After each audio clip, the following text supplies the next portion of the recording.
Assalamualaikum warahmatullahi wabarakatuh. Halo semuanya, berjumpa lagi dengan saya Ines Ardelia. Selalu semangat ya dalam pembelajaran bahasa Indonesia kali ini. Semangat, semangat, dan semangat. Oke, seperti biasanya ya, sebelum memulai pembelajaran kita berdoa menurut kepercayaan masing-masing agar pembelajaran hari ini berjalan dengan lancar dan ilmu yang saya sampaikan kepada kalian semua bermanfaat. Berdoa mulai. Selesai. Pernahkah kalian membaca teks pidato itu sendiri, atau pernahkah kalian mendengarkan pidato? Mungkin di sini ada yang sudah pernah mendengarkan maupun membaca pidato atau belum nih. Nah, materi pada pertemuan kali ini yaitu tentang teks pidato. Disimak baik-baik ya video pembelajaran berikut ini. Pengertian pidato. Menurut KBBI, pidato adalah pengungkapan pikiran dalam bentuk kata-kata yang ditujukan kepada orang banyak atau wacana yang disiapkan untuk diucapkan di depan khalayak secara umum. Pidato merupakan kegiatan berbicara di depan umum yang dilakukan untuk menyatakan pendapat atau memberikan gambaran mengenai suatu hal. Ciri-ciri teks pidato di antaranya sebagai berikut. Yang pertama, isi materi jelas dan mudah dimengerti. Yang kedua, berisi wawasan baru yang menarik perhatian. Yang ketiga, memiliki tujuan yang jelas. Yang keempat, materi harus objektif. Yang kelima, berisi kesimpulan di akhir pidato. Sementara tujuan teks pidato itu sendiri diantaranya adalah untuk memberikan informasi.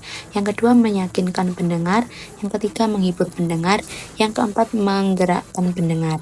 Macam-macam pidato dilansir dari KBBI, ada 4 macam pidato yang biasanya kamu temui sehari-hari. Apa saja ya? Yang pertama, pidato kenegaraan. Pidato kenegaraan adalah jenis pidato yang disampaikan atau diucapkan oleh seorang kepala negara. Contohnya pidato Presiden RI di depan DPR atau MPR, atau pidato resmi kepala negara. Yang kedua adalah pidato pengukuhan.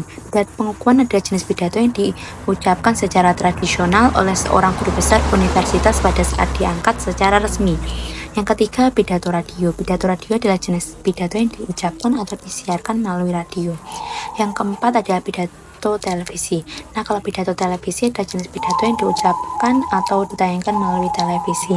Selanjutnya, kita akan belajar mengenai struktur teks pidato, metode pidato, langkah-langkah menyusun teks pidato, dan kaidah kebahasaan yang digunakan dalam pidato.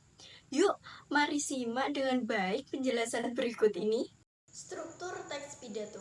Struktur teks pidato terdiri dari 3 bagian utama, yaitu pembukaan, isi, dan penutup. Yang pertama yaitu pembukaan. Pada bagian pertama teks pidato terdapat pembukaan yang berisi salam pembuka, ucapan kehormatan kepada audiens, ucapan rasa syukur, dan pengantar ke topik utama pidato. Dan yang kedua yaitu isi.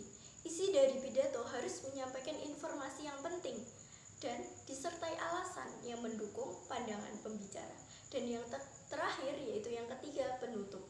Pada bagian akhir teks pidato diperlukan adanya kesimpulan dari poin-poin yang telah disampaikan dan juga ucapan maaf apabila terdapat kesalahan selama berpidato dan juga salam penutup. Nah, sebelum kita memperhatikan diri untuk berpidato di hadapan umum, hendaknya kita mengenal terlebih dahulu ya berbagai macam metode berpidato.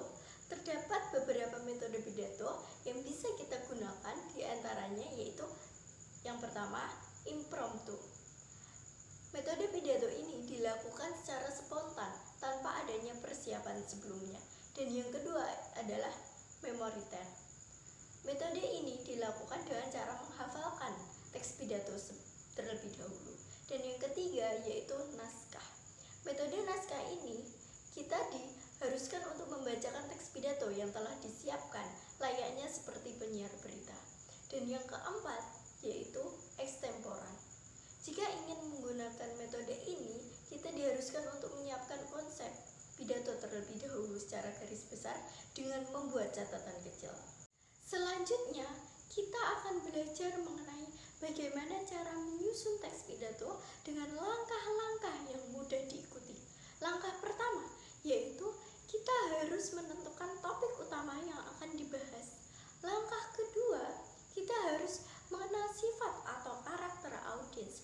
Langkah ketiga yaitu mengumpulkan semua informasi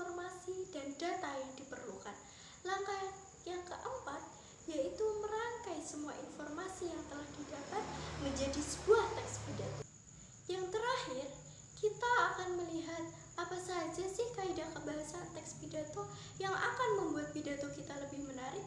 Yang pertama, kita bisa menggunakan kalimat aktif dan kata tugas untuk mengajak dan memberikan himbauan atau penekanan pada para pendengar.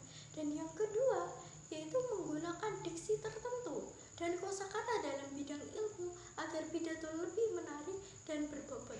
Dan yang ketiga, yaitu memberi informasi yang informatif, padat, dan lugas. Dan yang keempat, tidak menggunakan penjelasan yang bertele-tele. Dan yang kelima, mencantumkan referensi yang sudah terverifikasi kebenarannya sebagai data pendukung pidato. Segitu dulu nih penjelasan mengenai materi teks pidatonya. Harapannya setelah pembelajaran ini kalian mampu menyusun dan menyampaikan pidato